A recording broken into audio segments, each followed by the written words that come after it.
अरे भाग्यवान, मेरे जूते कहाँ रखे हैं? मुझे बाहर जाने में देर हो रही है। तभी मालती कमरे में आती है। ये रहे आपकी जूते, मैं इन्हें साफ करने के लिए ली गई थी। अरे वाह, तुम कितनी समझदार हो, मेरे बिना कुछ कहे ही सारे काम कर देती हो। तभी मालती झिझकते हुए रमेश से कहती है, सुनिए जी, आपसे एक बात कहूँ, बुरा तो नहीं मानेंगे ना?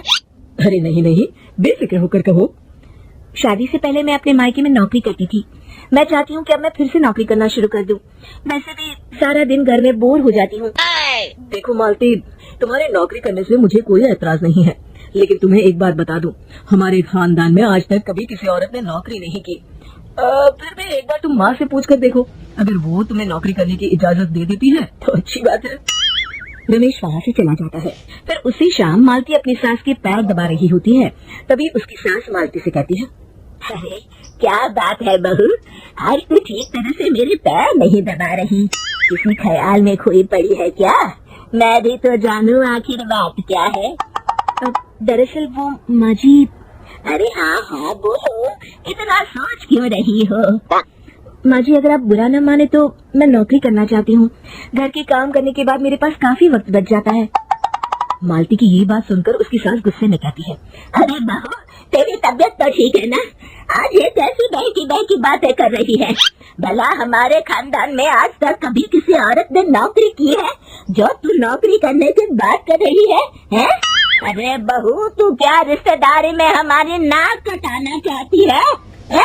जितना जल्दी हो सके अपने दिमाग से नौकरी का भूत उतार दे, और अब जा जल्दी से रसोई में जा, खाना बनाने का वक्त हो रहा है।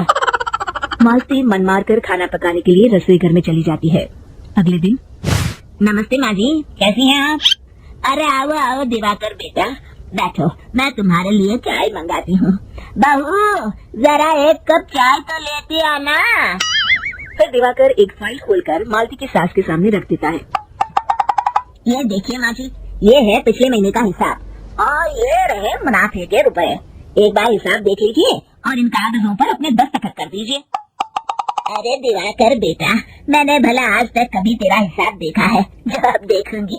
ला बता, कहाँ दस्तखत करूँ? तभी मालती चाय लेकर वहाँ आ जाती है और अपनी सास को बिना कागजातों को पढ़े इस तरह लापरवाही से दस्तखत करते हुए देखकर हैरान रह जाती है। अच्छा माँ जी, अब मैं चलता हूँ, फैक्ट्री में बहुत काम है। फिर दिवाकर वहाँ से चला जाता है। कुछ दिनों बाद मालती बाजार में कुछ सामान खरीद रही होती है। तभी एक बूढ़ा आदमी उसे आवाज देता है, अरे मालती बेटी, कैसी हो? मुझे पहचाना? मैं तुम्हारी कंपनी में मुनीम का काम करता हूँ। हाँ चाचा जी, मैं आपको बिल्कुल पहचानती हूँ। कहिए, कैसे हैं आप? मैं तो ठीक हूँ, कंपनी में कुछ भी ठीक नहीं चल रहा, यहाँ तक कि हमें ठीक वक्त पर तनख्वाह भी नहीं मिलती। ये आप क्या कह रहे हैं? अब क्या बताऊँ, आप लोग तो कभी हिसाब किताब देखने दफ्तर आते नहीं। मेरी मानो तो एक बार आप लोग दफ्तर आकर सारा हिसाब किताब देख लो, आपको असलियत पता चल जाएगी। अच्छा बेटी, अब मैं चलता हूँ, देर हो रही है। फिर वो बूढ़ा वहाँ से चला जाता है। वहीं दूसरी तरफ मालती घर पहुंचकर अपनी सास को सारी बात बताती है।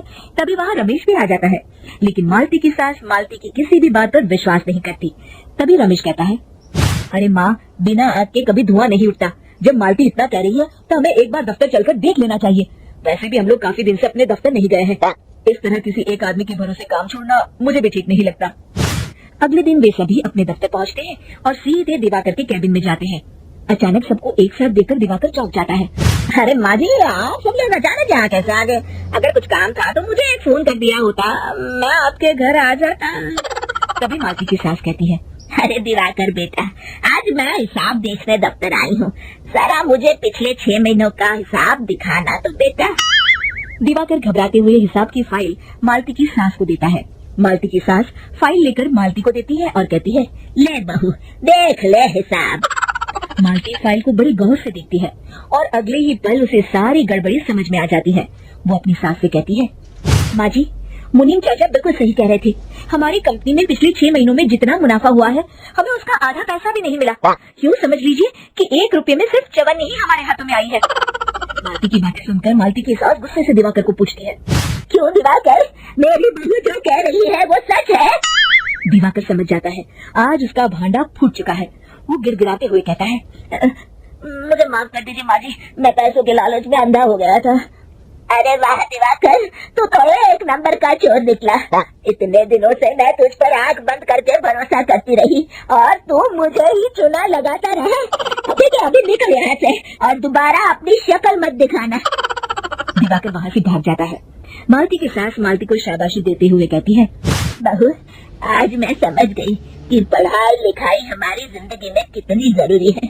मैं बहुत किस्मत वाली हूँ जो मुझे तुझ जैसी बहू मिली है। शिक्षा, पढ़ाई लिखाई का इस्तेमाल सही जगह करके हम दुनिया में बहुत कुछ बदल सकते हैं।